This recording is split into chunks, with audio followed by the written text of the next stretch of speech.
essa semana está muito abençoada. Estamos no 4º dia dessa campanha, a unidade da igreja. E no decorrer da semana, os irmãos trouxeram uma palavra. No primeiro dia, tivemos aí a palavra do diácono Robert, que falou da igreja, da dificuldade que os pastores encontram, e tirar o mal da igreja, o mal tanto que está dentro, quanto o mal que vem de fora. Falou também do amor da igreja, do cuidado que os irmãos têm que ter com a família e com os irmãos dentro da igreja. No segundo dia, tivemos a palavra aí do diácono Paulinho. Ele falou um pouco da vida de José, uma história que particularmente eu gosto muito na Bíblia.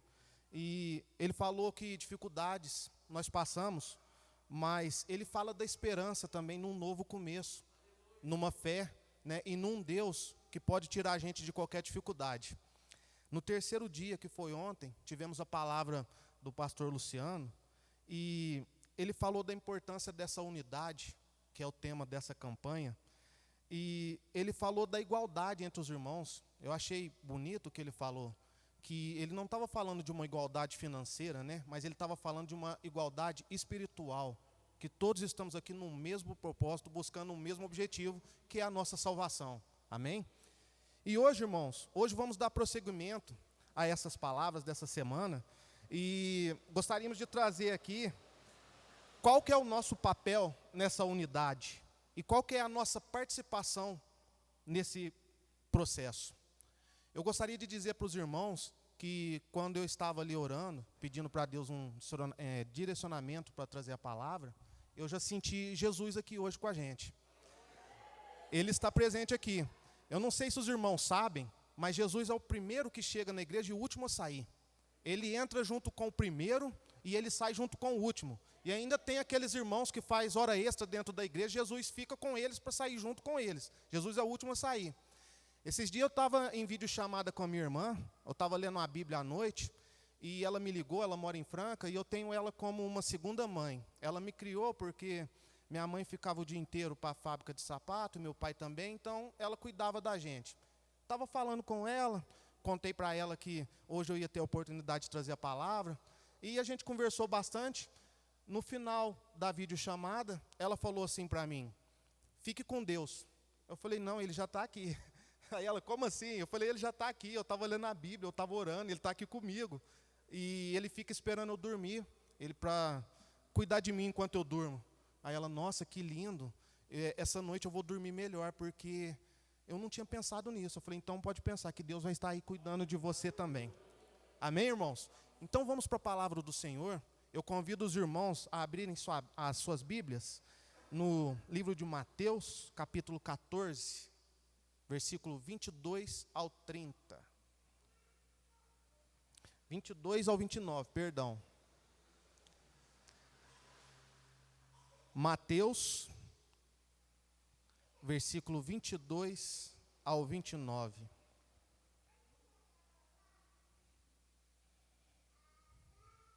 Amém? E a palavra do Senhor diz o seguinte: e logo ordenou Jesus que os seus discípulos entrassem no barco e fossem adiante para a outra banda, enquanto despedia a multidão. E despedida a multidão, subiu ao monte para orar à parte, e chegada já à tarde, estava ali só. E o barco estava já no meio do mar, açoitado pelas ondas, porque o vento era contrário. Mas à 4ª vigília da noite, dirigiu-se Jesus para eles, caminhando por cima do mar. E os discípulos, vendo-o caminhar sobre o mar, assustaram-se, dizendo: é um fantasma, e gritaram com medo. Jesus, porém, lhes falou logo, dizendo: tende bom ânimo, sou eu, não temais. E respondeu-lhe Pedro e disse: Senhor, se és tu, manda-me ir ter contigo por cima das águas. E ele disse: vem. E Pedro, descendo do barco, andou sobre as águas para ir ter com Jesus. Amém? Irmãos, na noite de hoje, eu quero falar sobre Pedro. Eu quero falar o tipo de homem que Pedro era. Podemos dizer, meus irmãos, que Pedro era um homem que nos representa. Era como a gente. Ele era o símbolo da fragilidade humana, da inconsistência humana, cheia de altos, de baixos, de derrotas, de vitórias, de fé e de dúvidas. Pedro também, ele era uma pessoa espontânea. Hoje em dia a gente fala para frente. Ele era um líder nato. Ele era muito para frente. E nessa questão dele ser para frente, algumas vezes ele deixava Jesus em saias justas. E a gente vai falar sobre Pedro no decorrer dessa palavra de hoje. E vamos chegar no tema da semana, que é a questão da unidade. Vocês podem reparar que quando os discípulos estavam no mar, esperando por Jesus, e diz a Bíblia que as ondas batiam, né, cortavam forte porque o vento estava contrário, então eles estavam com medo. De repente, eles viram alguém andando sobre a água e eles começaram a gritar: é um fantasma, é um fantasma. Aí, de repente, Jesus falou com eles: não, se acalmem, sou eu que estou aqui, né? E aí, mais do que depressa, quem que falou: deixe-me ir até você? O para frente do Pedro. Pedro era para frente. Jesus falou: então vem. Só que no decorrer dessa caminhada que Pedro estava andando sobre as águas, ele se afundou. E nós vamos descobrir por que ele se afundou. Em outro momento da Bíblia,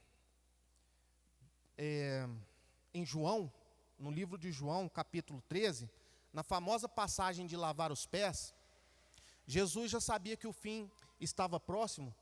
Então, ele resolveu lavar os pés dos discípulos em sinal de humildade, para mostrar para eles humildade e para mostrar para eles que a vitória, para você vencer lá em cima, primeiro você tinha que se vencer aqui embaixo.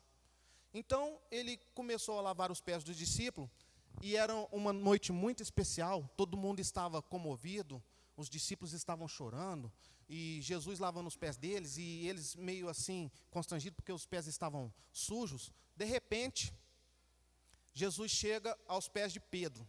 E quando Jesus foi lavar os pés de Pedro, Pedro puxou os pés para trás. Falou: o que o senhor está fazendo? Nos meus pés o senhor não toca. Aí me veio uma pergunta à cabeça: por que será que Pedro recolheu os pés? Será que ele estava com vergonha? O pé dele estava sujo? Será que ele tinha frieira? Será que ele tinha calo? Ou será que ele estava com vergonha da miséria humana dele? Eu não sei. Quando eu chegar no céu um dia, e eu ter com Pedro, eu vou perguntar para ele, por que naquele dia ele puxou os pés dele. Mas o fato, meus irmãos, é que Pedro, naquele momento, ele não entendia que Jesus estava fazendo aquilo porque Jesus o amava.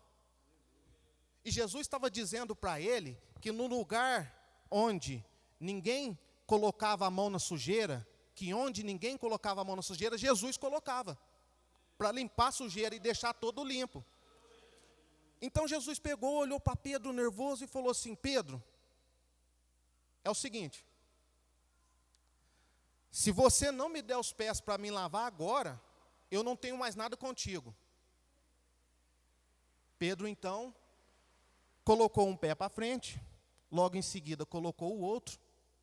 E Jesus, quando foi pegar a vasilha para lavar os pés do Pedro, de repente ele tomou um susto, porque Pedro fez isso aqui, ó. Colocou as duas mãos e a cabeça para frente. Aí Jesus falou: o que é isso, Pedro? Você ficou louco?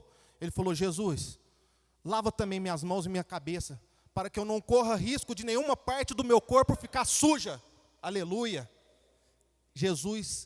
Pedro queria ser limpo totalmente. Ele queria ser limpo totalmente pelas mãos de Jesus. A Bíblia também diz, meus irmãos, que Pedro era pescador. Diz a Bíblia que ele era um empresário da pesca. Como pescador, supõe-se que Pedro tinha uma intimidade com o mar. Supõe-se que Pedro conhecia os perigos que o mar trazia, que o Pedro também sabia nadar. Mas a Bíblia diz também que naquele dia que Pedro foi ter com Jesus nas águas, ele se afundou. Existia um homem chamado Platão, filósofo, morou em Atenas, na Grécia, no ano 428 a.C. E ele escreveu uma história interessante que eu gostaria de compartilhar com os irmãos. Platão escreveu que existia um povo que morava dentro de uma caverna. Esse povo morava dentro de uma caverna, ajoelhado no chão e acorrentado ou amarrado de frente para a parede e de costa para a entrada da caverna. Então eu vou simular aqui para ver se os irmãos entendem. Aqui é o fundo da caverna, aqui é a entrada. Eles ficavam aqui ajoelhados, amarrados de frente para a parede. Nas costas deles tinha uma fogueira. E atrás da fogueira era refletido, aliás, na frente deles era refletido as sombras do que tinha lá fora. A fogueira refletia a sombra do que tinha lá fora. Árvores, animais, pássaros. Então, tudo que eles viam e tudo que eles conheciam era só esse espetáculo de sombra na parede. Eles não conheciam mais nada além disso. Um belo dia, um deles conseguiu se libertar. Soltou-se das amarras, virou para trás. A primeira coisa que ele viu foi a fogueira. Então ele notou que a fogueira refletia sombras do que tinha lá fora na parede. Então ele prosseguiu para fora da caverna e chegou lá e ele viu um mundo maravilhoso aqui fora. Ele viu a mata, a vegetação, ele viu os animais. Ele falou assim, nossa, então isso aqui que era refletido na parede. O que ele fez, pastor? O que o senhor acha que ele fez? Ele voltou para dentro da caverna, ele ficou doido e saiu correndo lá para fora para ver o que mais que tinha. O que o senhor acha que ele fez? Ele voltou para dentro da caverna. Ele falou assim, eu vou soltar os meus irmãos. Eu tenho que contar para eles as boas novas. Eu tenho que contar para eles o que eu vi. Quando ele chegou lá e contou para os irmãos dele o que ele tinha visto, ele falou que viu animais lá fora, pássaros, vegetação. Ele tentava descrever da forma que ele achava que era o correto. O povo achou que ele estava doido e o matou. Sabe por que fizeram isso, meus irmãos? Que mataram ele? Porque assim como Pedro, no dia que Pedro afundou, eles não acreditaram. E por não acreditar, eles não conseguiam ver as maravilhas que tinham. Assim como Pedro também não conseguiu ver naquele momento as maravilhas que Deus tinha feito. Por isso Pedro afundou. Então, voltando no versículo 28 e 29 do livro de Mateus, vou ler novamente para vocês entenderem. E respondeu-lhe Pedro e disse, Senhor, se és tu, manda-me ir ter contigo por cima das águas. E ele disse, vem. E Pedro, descendo do barco, andou sobre as águas para ir ter com Jesus. Versículo 30, continuação aí. Mas sentindo o vento forte, teve medo, e começando a ir para o fundo, clamou, dizendo, Senhor, salva-me. Senhor, salva-me. Quando eu estava lendo essa parte, eu fiquei imaginando na minha cabeça, pastor, Pedro afundando, Jesus chegou para ele, né? Bobo, você andou comigo esse tempo todo, você viu que cegos começaram a enxergar, que mancos começaram a andar, que os mortos ressuscitaram, que os corpos endemoniados estavam libertos, e você ainda duvida do que eu posso fazer? Fique calmo, meu filho, vem aqui, eu te protejo. Onda, sossega, vento, para de atormentar meu filho, vem aqui, eu te protejo, aleluia. Então Jesus o resgatou. E assim, meus irmãos, somos nós. Assim como Pedro, assim como o homem da caverna, nós vamos para a igreja, nós oramos, nós jejuamos, nós clamamos, nós buscamos a Deus, mas por não acreditar, nós não enxergamos as maravilhas que Deus tem na nossa vida. Você tem uma casa, você tem família, você tem filhos, você tem o que comer à sua mesa, você tem um emprego, você tem saúde, mas não vê, porque você não acredita. Não acredita nas maravilhas de Deus, nas maravilhas que Deus tem para a sua vida. Assim como Pedro não acreditou, assim como o povo da caverna também não acreditou. Quando você não acredita, é como se os seus olhos se fechassem. Você não enxerga a obra de Deus. Você não enxerga tudo de bom que Deus tem para a sua vida. Mas eu gostaria de dizer uma coisa para vocês. Nessa noite abençoada, nessa semana abençoada, Deus manda dizer para todos vocês que não importa o oceano que vocês estão afundando, não importa a caverna que vocês estão presos, Deus está te libertando. Porque assim como Deus foi na vida de Jesus, Ele é na vida de vocês. Amém?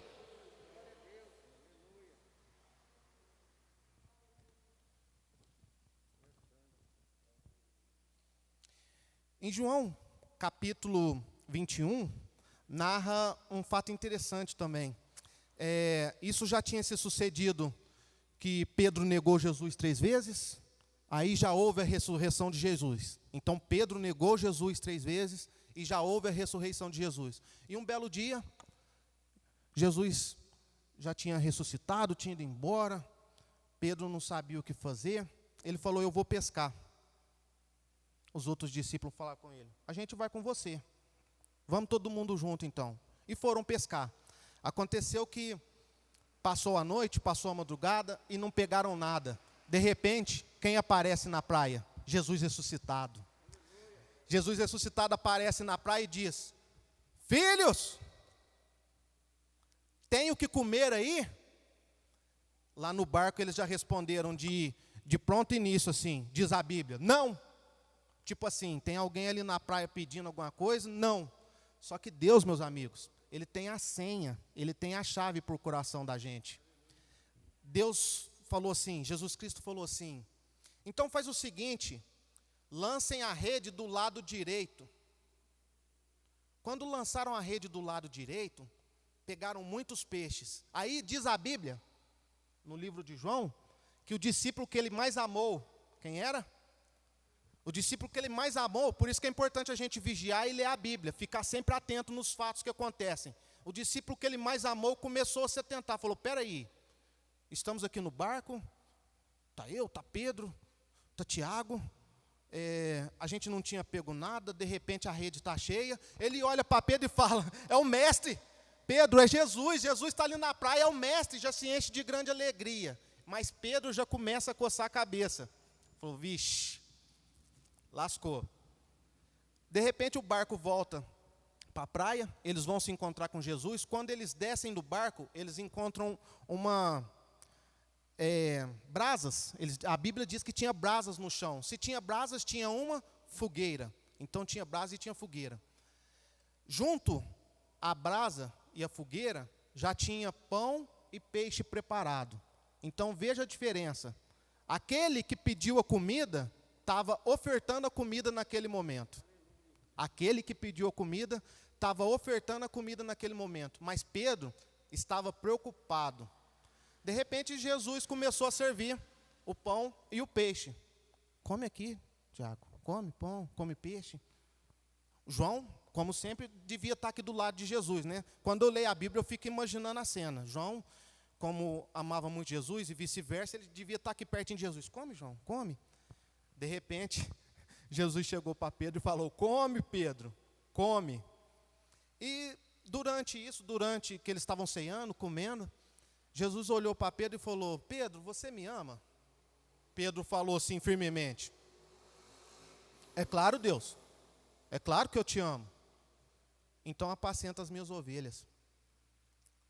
Jesus perguntou mais uma vez para Pedro: Simão Pedro, tu me amas? Pedro respondeu novamente com firmeza: sim, Jesus, é claro que eu te amo. Então apacenta as minhas ovelhas. Então Jesus perguntou a terceira vez: Simão, Pedro, você me amas? Pedro ficou triste por Jesus estar perguntando para ele a terceira vez, né?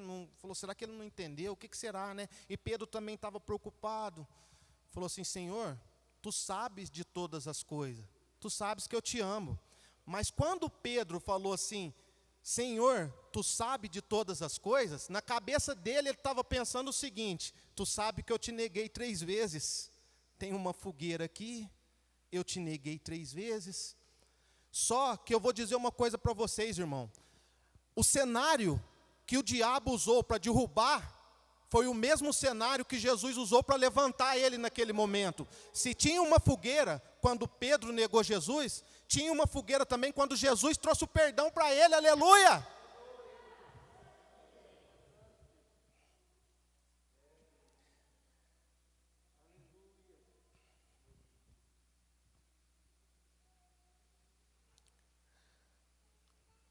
Teve um dia, meus irmãos,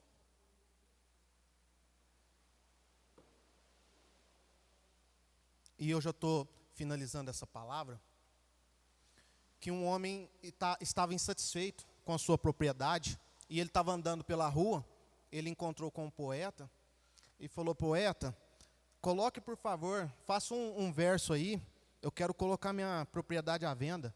Faz isso para mim, por favor.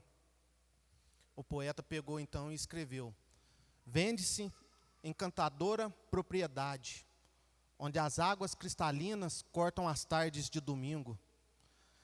Na varanda da casa, a sombra das árvores trazem maravilhosas noites de luar. Passado algum tempo, esse homem encontrou com o poeta novamente, e o poeta perguntou assim para ele: e aí, você vendeu sua propriedade? Ele falou: nem pensei mais nisso. Depois que você escreveu aquele anúncio, eu percebi a maravilha que eu estava deixando ir embora. Assim, como Pedro, como o homem da caverna, como a gente, às vezes não acredita e não percebe as maravilhas que Deus tem na vida da gente. Então, meus irmãos, nessa noite, eu gostaria que vocês entendessem que para a gente ter unidade na igreja, para a gente comungar junto, para a gente professar nossa fé, nós precisamos juntos, como unidade, como uma só igreja, acreditar nas maravilhas que Deus tem feito na vida de cada um de nós. Amém? Eu agradeço a oportunidade e louvo a Deus pela vida de todos vocês.